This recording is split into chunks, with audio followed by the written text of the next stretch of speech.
है कैसे कम अरे यार तुम लोग को लग रहा होगा कि जी भाई अब हंस तो क्यों रहे हो यार। दिक्कत ये है ना, मैं हंस इसलिए रहा हूँ क्योंकि मेरे को बैकग्राउंड में मेरी वॉशिंग मशीन दिख गई यार। अब तुम लोग बोलोगे कि जी भाई वॉशिंग मशीन क्या कर रहा है आपके यूट्यूब सेटअप में। मैं बता रहा हूँ, तो फाइनली मैं जो है वो शिफ्ट हो गया अपने नए फ्लैट में ना। ये रेंट में मैंने ऑब्वियसली लिया है, और जो रेंट में अपन ने इस फ्लैट को फाइनलाइज़ किया ना, ये थोड़ा सा हड़बड़ी में कर लिया, थोड़ी सी चीज़ें हमने नहीं देखी। तो ये जो है ना, इस फ्लैट के साथ थोड़ी सी कुछ प्रॉब्लम्स हैं, जिसके चलते हो सकता है कि मैं मोस्ट प्रोबेबली 1 हफ्ते या 2 हफ्ते या जैसे ही मेरे को बेटर फ्लैट दिखेगा मैं मूव आउट कर दूंगा। नंबर 1 प्रॉब्लम इसकी शहर से बहुत ज़्यादा दूर है। शहर पहुँचने में मुझे 20 मिनट लग जाता है, तो बिलासपुर जैसे शहर के लिए भाई 20 मिनट बहुत ज़्यादा होता है। आई नो मुंबई पुणे वाले कोई देख रहा होगा, ये 20 मिनट कुछ नहीं होता है कि जी भाई आप क्या बात कर रहे हो। आई नो मैं पुणे में 5 चल रहा हूँ भाई, बट बिलासपुर जैसे शहर के लिए 20 minute is very far away. Plus यहाँ कोई जियो फाइबर का कनेक्शन ही नहीं है यार। दे आर सेइंग कि हम एयर फाइबर लगाएंगे आपके घर में, एंड जितना मैंने सुना है एयर फाइबर का review is not that good. जहाँ पे टावर अच्छा नहीं आता, यहाँ उतना अच्छा टावर नहीं आ रहा है, तो मुझको बिलीव है कि एयर फाइबर अच्छा नहीं चलेगा। इफ़ यू आर यूजिंग जियो का air fibre, let me know in the comment section down below कि क्या रिव्यू है एयर फाइबर का यार, क्योंकि पता करना है। एंड सेकेंडली जो मैं चीज़ देख करके हंसा, ये washing machine, damn bro, this is the brand new washing machine which I purchased recently, but unfortunately इस फ्लैट में ऑटोमेटिक वॉशिंग मशीन को फिक्स करने का कोई फैसिलिटी नहीं है यार। वो ऑटोमेटिक वॉशिंग मशीन एक नल के थ्रू फिक्स होती है, वो नल यहाँ लग ही नहीं सकता है। तो मेरा brand new washing machine brand new पड़ा रहेगा, मैं हाथ से कपड़े धोने वाला हूँ अभी। तो नया सेटअप है, I know it's looking good clean right, because obviously मैं तुरंत शिफ्ट हुआ हूँ, बट शायद 1 हफ्ते 2 हफ्ते max to max a month फिर ये भी जो है वो चेंज हो जाएगा बैकग्राउंड। एनीवेज, खबरों के ऊपर आते हैं दोस्तों। खबरों के बारे में बात करें तो काफ़ी बेहतरीन खबरें लेकर के आऊँ आपके लिए। हम लोग बात करने वाले हैं डैनी ओल्मो के लिए। बार्सिलोना ने ऑफर बनाया, और ऑफर जो है वो भाई लाइप्जिग ने ठुकरा दिया। उनका जब गंदा ऑफर सुनना, तुम चौंक जाओगे सुन करके। साथ ही साथ बात करने वाले हैं अपन एरन वन-बिसाका के बारे में। मैनचेस्टर यूनाइटेड में एरन वन-बिसाका को जो है वो मैनचेस्टर यूनाइटेड बेचना चाह रही है। माज़राउई की बातें चल रही थी, जो मैंने आपको कल की वीडियो में बताई थी। तो माज़राउई से रिलेटेड अपडेट है, प्लस एक और नया ऑप्शन है। क्या ये कहानी है वो भी आज की वीडियो में मैं आपको बताने वाला हूँ। मोर ओवर अपन जो है वो बात करने वाले हैं कैपा और लूनिन का जो है वो एक्सचेंज, यहाँ पे कहानी चल सकता है। तो हे कैसे का बैक था वीडियो ऑफ है जी। वीडियो को लाइक नहीं किया लाइक कर दीजिए, चैनल को सब्सक्राइब नहीं किया सब्सक्राइब कीजिए, क्योंकि हम डेली 7:30 बजे आपके लिए फुटबॉल की वीडियोस लेकर के आते हैं। पुराना फ्लैट हो नया फ्लैट हो, जूझ रहे हो, शिफ्ट कर रहे हो, वॉशिंग मशीन नहीं रखी हो, परेशान है, लेकिन नई वीडियो जो है वो आपको डेली 7:30 बजे देखने को मिल जाएगी। सोफ़ा वोफ़ा भी है भाई यहाँ, लेकिन ये सोफ़ा बहुत पुराने ज़माने का है, एंड अभी कचरा ही फैला हुआ है इस सोफ़ा के ऊपर भाई। मतलब सोफ़े तो मैंने क्लीन कर दिए, बट मेरा बहुत सारा सामान अभी भी बिखरा ही हुआ है, तो मैं अभी प्रोसेस में हूँ शिफ्ट होने के। एनीवेज, वीडियो 7:30 बजे डेली आती है, कंसिस्टेंटली आती है, फॉलो करके जाइए। एनीवेज, वीडियो को चालू करते हैं बिना किसी तरीके। सबसे पहले लेट्स टॉक अबाउट भाई साहब यहाँ पे जो है वो आपका क्या मैनचेस्टर यूनाइटेड के साथ कहानी चल रही है। सो एरन वन-बिसाका कहानी मैंने आपको कल बताया था कि भैया यहाँ पे जो है वो एरन वन-बिसाका जो है वो एग्जिट खोज रहे हैं मैनचेस्टर यूनाइटेड से। मैनचेस्टर यूनाइटेड भी जो है वो एरन वन-बिसाका को बेचना चाह रही है। उन लोग भी जो है वो राइट बैक लाना चाह रहे हैं प्रॉपर अच्छा, जिसके चलते उनका जो है वो बैकलाइन स्ट्रेंथन हो जाए। काफ़ी सही जो है वो भाई यहाँ पे मैनचेस्टर यूनाइटेड करना चाह रही है। ऑब्वियसली कब तक एक ही पुरानी बैकलाइन के साथ चलेंगे। लैनी यूरो को ले आए हैं, डिलीक्ट के लिए बातें चली रही हैं, लिजरांडो मार्टिनेज है ही भाई काफ़ी बेहतरीन, तो राइट बैक भी अच्छा सॉलिड इन लोग खोज रहे हैं। अब इसी के चलते एरन वन-बिसाका को जो है वो ऑफर आया वेस्ट हैम से। वेस्ट हैम का ऑफर जो है वो एरन वन-बिसाका ने भाई साहब यहाँ पे जो है वो रिजेक्ट कर दिया है, और उनको जो है वो भाई इंटर मिलान से भी एक ऑफर आया, जिसको वो जो है वो ज़्यादा प्रायोरिटी दे रहे हैं। तो एरन वन-बिसाका जो है वो वेस्ट हैम नहीं जाना चाह रहे थे। अब इसके चलते जो है वो भाई साहब यहाँ पे जो है वो इंटर मिलान की जब कहानी सामने आई, तो मैनचेस्टर यूनाइटेड ये सोच रही है कि एरन वन-बिसाका को हम लोग जो है वो भाई इंटर मिलान भेज देंगे, और इंटर मिलान से उनका जो भैया राइट बैक है डमफ्राइस, जो काफ़ी बेहतरीन राइट बैक है नेदरलैंड का, उसको जो है वो हम ले आएंगे ऐसे एक्सचेंज ऑफर टाइप करके, और अगर कुछ कैश वगैरह देने की बात होगी तो देखेंगे अभी। तो ये जो अभी प्रोसेस है एरन वन-बिसाका और डमफ्राइस का जो भाई एक्सचेंज ऑफर है, ये बहुत ही जो है वो अभी आप कह सकते हो एकदम रिसेंट स्टेज में, अभी बस मतलब कॉन्टैक्ट्स ही बैठाए गए हैं, तो अभी कुछ एडवांस नहीं है चीज़ें। ये चीज़ रिपोर्ट में भी लिखी हुई है, तो अभी ये बहुत ही जो है वो भाई स्टार्टिंग स्टेज में है। They are like exploring the option कि क्या ये कहानी हो सकती है। बट द थिंग हियर इसकी जब वेस्ट हैम को राइट बैक की ज़रूरत थी, और उनकी नज़र एरन वन-बिसाका के ऊपर गई, और एरन वन-बिसाका ने जो है वो मना कर दिया वेस्ट हैम ज्वाइन करने के लिए, तो वेस्ट हैम ने सोचा कि भैया मैनचेस्टर यूनाइटेड किसको जो है वो खरीदना चाह रही थी, तो उनकी नज़र पड़ गई माज़राउई के ऊपर कि अच्छा ये तो माज़राउई को भी लेना चाह रहे थे, तो माज़राउई जो है वो भैया खाली पड़ा हुआ है। तो यहाँ पे जो है फिर वेस्ट हैम ने अपने जुगाड़ बढ़ाई और बोले कि चलो ना, तो जो एरन वन-बिसाका को बेच करके मैनचेस्टर यूनाइटेड जिस बंदे को लाना चाह रही थी उसी को ले आते हैं। तो वेस्ट हैम यहाँ पे 4D चेस खेली और पहुंच गई भैया माज़राउई के लिए जो है वो डील करने के लिए।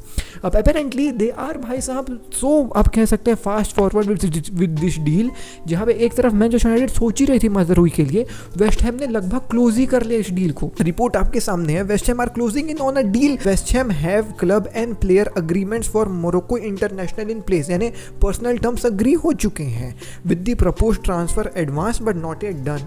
Manchester United retain an interest but West Ham are ahead at present. और ये डेविड की तरफ से आ रहा है। डेविड बहुत ही रिलायबल सोर्स है जब मैनचेस्टर यूनाइटेड के बारे में बात आती है। आगे थोड़ी देर के बाद ये खबर आ गई कि West Ham has reach an agreement to sign by Mazraoui with Bayern. 15.5 million की जो है वो ये फी है euros plus 4 million in add ons. Personal terms agree हो चुके हैं बट अभी तक डन डील नहीं है, थोड़ी सी और जो है वो डिटेल्स के ऊपर काम करना जा रहे हैं। तो यहाँ पे विनर कौन बन गया भाई? विनर चिकन डिनर यहाँ वेस्ट हैम बन गई। मैनचेस्टर यूनाइटेड के जो है वो भाई प्लेयर को लेना चाह रहे थे, जिसको मैनचेस्टर यूनाइटेड बेच करके अपने पास लेना चाह रही थी उसको ही ले आए डायरेक्ट। ले भाई गजब, यहाँ पे वेस्ट हैम खेल गई। अब यहाँ पे अगर मैनचेस्टर यूनाइटेड डमफ्राइज को ले आती है तब तो फिर भैया बेहतरीन है, नहीं तो अगर माज़राउई से हाथ धो बैठे ना इन लोग तो भाई ये तो दुखी वाली बात हो जाएगी मैनचेस्टर यूनाइटेड के लिए। एनीवेज लेट्स टॉक अबाउट अब लूनिन और कैपा का क्या एक्सचेंज ऑफर चल रहा है। तो मैंने आपको ये चीज़ बहुत पहले एक वीडियो में बता दी थी कि Lunin wants to leave Real Madrid because he is looking for some game time जो उसको रियल मैड्रिड में नहीं मिल रहा है, एंड वो जो है वो भाई ऑप्शंस खोज रहा था। चेल्सी एक काफ़ी पोटेंशियल ऑप्शन नज़र आ रही थी।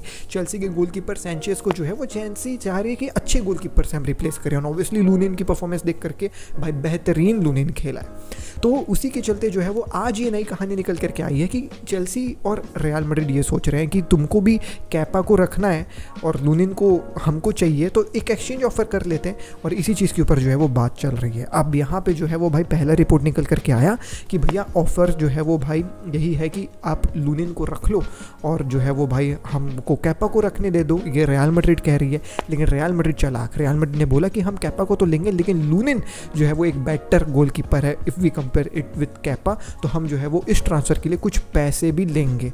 अब कहानी ये आई है कि चेल्सी जो है वो 30 मिलियन जो है वो देने के लिए तैयार है लूनिन के लिए, लेकिन ये कॉम्प्लिकेटेड है, इम्पॉसिबल ही नहीं। Real Madrid are considering accepting a swap between Lunin and Kepa, but with Chelsea paying money for the deal as well. तो Chelsea is only thinking about कि हम लूनिन के लिए इकट्ठे 30 मिलियन दे देते हैं, कैपा का आप कहानी छोड़ो। रियल मैड्रिड बोल रही है कि नहीं, अगर तुम लूनिन को लोगे तो हमको कैपा चाहिए, और जो है वो भाई हम जो है वो कुछ पैसा भी लेंगे, जैसे कैपा प्लस 5 मिलियन या 10 मिलियन ऐसा कुछ करने के बारे में रियल मैड्रिड सोच रही है। अब ये डील कैसे फाइनलाइज होगी इसके ऊपर जो है वो अपन को क्लियरिटी कुछ दिन के बाद मिलेगी, but the deal is in progress and soon आपको कैपा और यहाँ पे लूनिन का एक्सचेंज ऑफर या फिर लूनिन मूविंग टू चेल्सी नजर आ सकता है। अब ये जो है वो एक थोड़ा सा एल मूव हो सकता है रियल मैड्रिड के लिए if Courtois again gets injured in mid of the season like previous season, क्योंकि ये बात तुमको भी पता है मेरे को भी पता है, अगर कैपा इन गोल रहता, लूनिन नहीं रहता इन दी लास्ट सीजन कोर्तुआ के इंजर्ड होने के बाद, तुमको भी पता है मेरे को पता है भाई रियल मैड्रिड इतने ट्रॉफीज नहीं उठाती। Kepa is not a good keeper if we compare him with Lunin. Lunin अलग लेवल का गोलकीपर है, ठीक है। अब अगले सीजन जो है वो रियल मैड्रिड बहुत सारे गेम्स खेलने वाली है। एक चार्ट आपके सामने, मिनिमम उन लोग 38 गेम्स, मिनिमम इन लोग जो है वो 53 गेम्स खेलेंगे एंड मैक्सिमम इन लोग 72 गेम्स खेल सकते हैं अगर हर एक गेम के जो है वो फाइनल में पहुंच जाए। तो अगर हम एवरेज भी मान लें, बीच का जो है वो मान लें, तो लगभग 60 गेम्स रियल मैड्रिड खेलने वाली अगले सीजन। 60 गेम्स में होपफुली अगर कोर्तुआ इंजर्ड नहीं होता तब तो ठीक है, लेकिन अगर कोर्तुआ इंजर्ड हो गया, लूनिन भी अगले क्लब चला गया, तो भाई कैपा के साथ पूरा सीजन बिताने में रियल मैड्रिड के थोड़े पसीने तो जरूर छूटेंगे। अब देखते हैं ये डील कैसा होगा, क्या होगा, बट अगर कोर्तुआ इंजर्ड हुआ तो थोड़े प्रॉब्लम में फंस सकती है रियल मैड्रिड, बट कैपा से उम्मीद है कि भाई कवर अप तो कर ही देगा और होपफुली भाई कोर्तुआ नहीं इंजर्ड हो तो रियल मैड्रिड के लिए बेटर होगा। Anyways let's move to Dani Olmo की खबर। तो कल मैंने आपको बताया था कि कैसे बार्सिलोना निको विलियम्स और डेनी ओल्मो दोनों का डील जो है वो सिक्योर करने के बारे में सोच रही है। आज कहानी निकल करके आ गई उसके बारे में कि बार्सिलोना जो है वो भैया एक ऑफर भी सबमिट कर दिया लाइप्जिग के सामने। तो breaking, Barcelona have made their first bid for Dani Olmo, however it was rejected as it did not meet the requirements of Leipzig. The offer was around 40 fixed plus 20 million in bonuses. तो सुन करके तो ठीक लग रहा था, like 40 million plus 20 million बुरा नहीं है, लेकिन जो डील ऑफर करी थी बार्सिलोना वो काफ़ी अपसर्ड थी भाई। 40 मिलियन फिक्स्ड है, जिसमें 10 मिलियन की पेमेंट हर 1 जनवरी को आपको दी जाएगी 2028 तक। अभी क्या चल रहा है, 2024 चल रहा है। हर जनवरी को 10 मिलियन आपके अकाउंट में ट्रांसफर होगा EMI, यानी 1 साल में 10 मिलियन देंगे 4 साल तक। लाइप्जिग बोली तुम बेवकूफ़ हो क्या, बार्सिलोना ये क्या बात कर रहे हो। आगे सुनो, 20 मिलियन की बोनस, जिसमें 10 मिलियन है फॉर विनिंग 2 ला लीगास, हर एक टाइटल का ईच 5 मिलियन। तो अगर वो 2 ला लीगा नहीं जीतता है 4 साल में तो 5 मिलियन भी नहीं मिलेगा, ठीक। दूसरा 10 million for winning 2 UCL, 5 million each. इतना अब्सर्ड ये जो है वो भाई ट्रांसफ़र स्ट्रेटेजी था बार्सिलोना की, नहीं कि भैया लाइप्जिग ने ठुकरा दिया सामने। लाइप्जिग के सामने अभी मैनचेस्टर यूनाइटेड भी ऑफर रखने वाली है। तो यहाँ पे मैनचेस्टर सिटी वर्सेस बार्सिलोना होने वाला है। ऑल्दो डैनी ओल्मो जो है वो बार्सिलोना को ज़्यादा प्रायोरिटी दे रहे हैं, बट इस ऑफर के साथ कि 40 मिलियन आप लीजिए, 10-10 मिलियन 4 साल में हम देंगे, ये तो भाई इवन ऐसा बार्सा फैन मैं कह सकता हूँ कि भाई मेरी क्लब के साथ क्या ख़राब चल रहा है कि हमको ऐसा करना पड़ रहा है 40 मिलियन के लिए प्लस। तो लाइप्जिग गुस्सा है थोड़ा, बोल रही कि भाई ये ढंग का ऑफर बनाओ तो एक बार सोचेंगे। रिलीज़ क्लॉज 60 मिलियन का था, 40 मिलियन बस तुम दे रहे हो, वो भी 4 साल के जो है वो भाई टर्म में, तो ऐसा नहीं होगा। 50 मिलियन 55 मिलियन तक का शायद बात हो, और डायरेक्ट पेमेंट की जो है वो शायद बात हो। अब क्या बार्सिलोना डायरेक्ट पेमेंट कर पाएगी नहीं कर पाएगी, क्या फाइनलाइज होगा ये तो अपन को वक्त ही बताएगा, बट पहला बिड जो ये अब्सर्ड बिड था वो रिजेक्ट कर दिया गया है। एनीवेज दोस्तों, मैं मिलता हूँ आपसे अगली वीडियो में। टेक केयर, पीस, जय हिंद, वंदे मातरम।